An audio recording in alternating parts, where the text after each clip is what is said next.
Hello and welcome viewers. Joining us is a very special guest, Chairperson of the Select Committee of Lok Sabha on the Income Tax Bill 2025, Mr. Panda. So welcome to Sansad TV and thank you so much for joining us.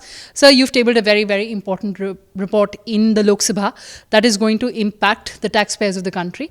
Of course, the focus is on simplification and reducing redundancy. Take us through the major highlights of the report that you've presented to the House. This must be seen in the context that in 11 years of the Modi government, a lot of old, complicated, obsolete laws have been overhauled. Lots of new, modern laws have been brought into place. You know, GST is just one example. There are many. Hundreds of old, obsolete laws have been changed. And in similar vein, Finance Minister Nirmala Sitharaman had promised Parliament last year that the Income Tax Act needs to be simplified. The existing Income Tax Act is 64 years old, has thousands of amendments, very complex, very hard to understand, 19th century language, and even experts sometimes are not able to figure out what is taxable, what is not taxable. This leads to a lot of disputes, a lot of litigation. And so the first big step of that was a simplified new income tax bill. Now, this has to be seen in the context that this is the first major big reform happening.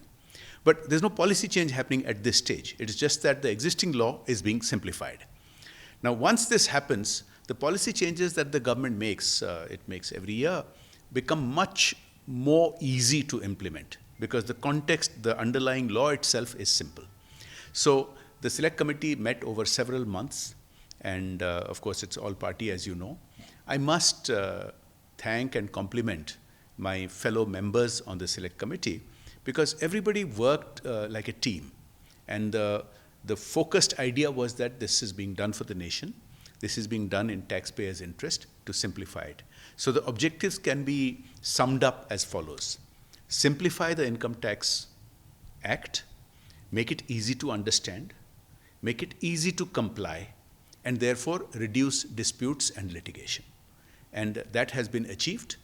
The draft bill which was brought to Parliament a few months ago by the ministry already had a lot of simplification. It had reduced the word count by 50%. But we put in a lot of hard work all these months and a lot of burning of the midnight oil.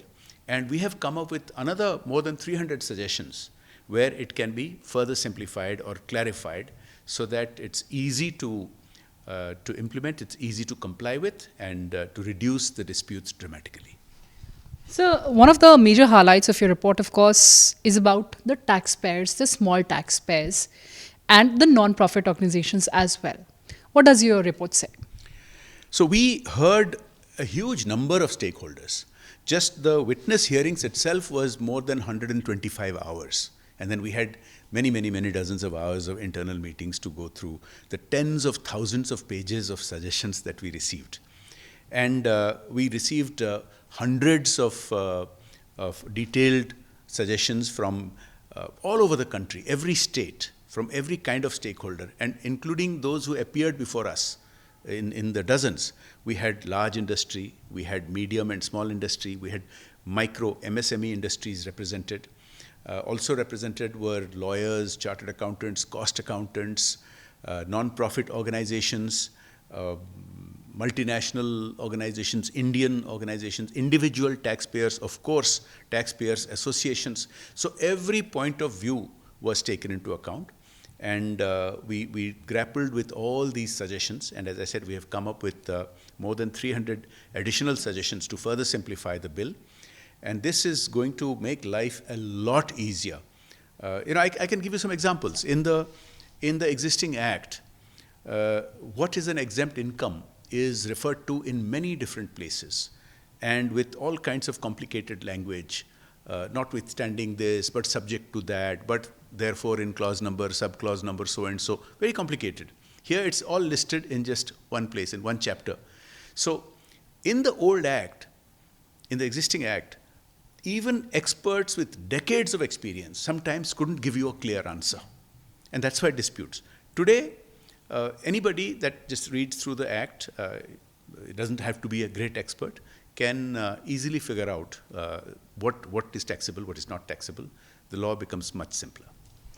So the government's focus has been on ensuring ease of living for the citizens of India. And of course, very important aspect of that is reducing litigation.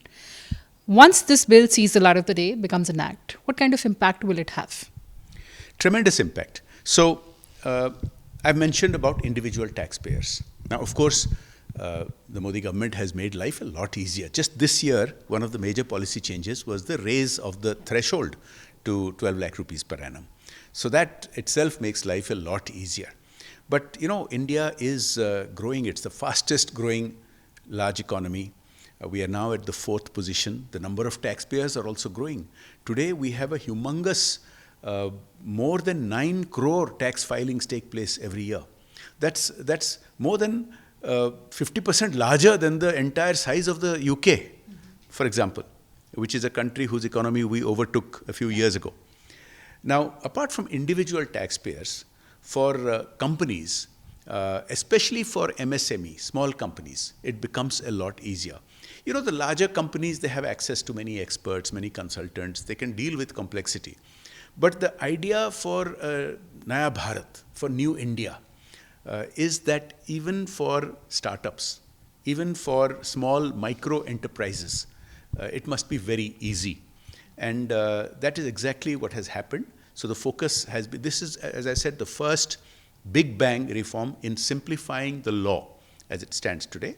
And this makes it possible for policy decisions of the government going forward over the many coming years to also be very easily and simply implemented. So before I wrap up, you mentioned it correctly that it will have far-reaching impact. 31 members of the Lok Sabha, the committee headed by you. How was the journey? Because this will be beyond its time, forever, for the citizens of India. It will last for many decades, if not for longer than that. And the idea is that if you have simple laws, compliance is easier. It makes life easier for citizens. It balances there is a need for government to raise revenue. And the revenue has been rising, whether through indirect taxes like GST or direct taxes like income tax. But also you must balance taxpayers' interest, because everything that we see, the infrastructure, the roads, the highways, the airports, the ports, the massive social programs for the underprivileged, all this is made possible by the tax revenues of the government. And what Prime Minister Modi has achieved is not just simplification and ease, but the fact that corruption has gone down dramatically because of technologies like DBT, because of the JAM trilogy. Corruption has reduced. So people see that the money is going for good purpose. The revamping of our armed forces, things that had been left pending for many decades, like modernizing our Air Force, all that has been made possible by this. Finally, I want to say, for this new India, which is very soon going to become the 3rd largest economy in the world, ease of doing business is a very important part.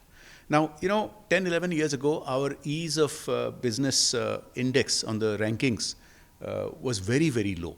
It went up dramatically. I think the last time the rankings took place was about a few years ago. It had gone up dramatically. But one of the things holding us back was that the ease of compliance with taxes, with especially income taxes, was much lower than the overall ease of doing business index. So this will help the ease with which investments can happen, jobs can get created, will be much better now with the simplified income tax bill. On that very, very sanguine note, sir, thank you so much for talking to us, and thank you for presenting that report. Thank you.